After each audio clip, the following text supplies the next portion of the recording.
বিসমিল্লাহির রহমানির রহিম।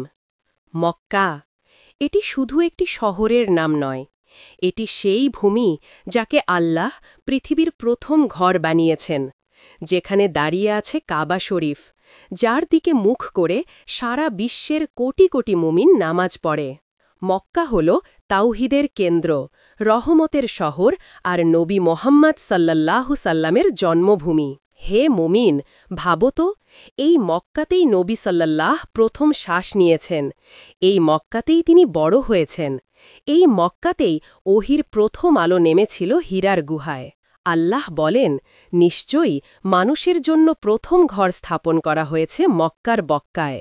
এ ঘর কাবা শরীফ, যা প্রথম নির্মাণ করেছিলেন ইব্রাহিম আলাইহিসসালাম এবং তার পুত্র ইসমাইল আলাইহিসসালাম। তারা দোয়া করেছিলেন, হে আল্লাহ, এই শহরকে নিরাপদ করুন এবং এখানকার মানুষদের রিজিক দান করুন।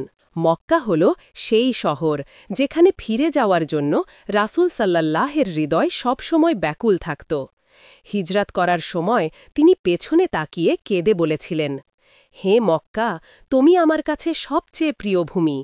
তোমার মানুষ যদি আমাকে বের করে না দিত, আমি কখনো তোমাকে ছেড়ে যেতাম না। মক্কার প্রতিটি পাহাড়, প্রতিটি রাস্তা রাসূল সাল্লাল্লাহের স্মৃতিতে ভরপুর। সাফা মারোয়া, হজরে আসওয়াদ, মক্কা শরীফের প্রতিটি স্থান তাওহিদের নিদর্শন, ঈমানের প্রতীক।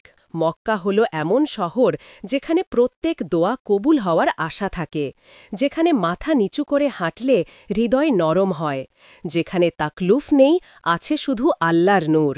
হে আল্লাহ, আমাদের অন্তরে মক্কার প্রতি ভালোবাসা স্থির করে দিন। আমাদেরকে কাবা শরীফের সামনে দাঁড়ানোর সৌভাগ্য বারবার দান করুন।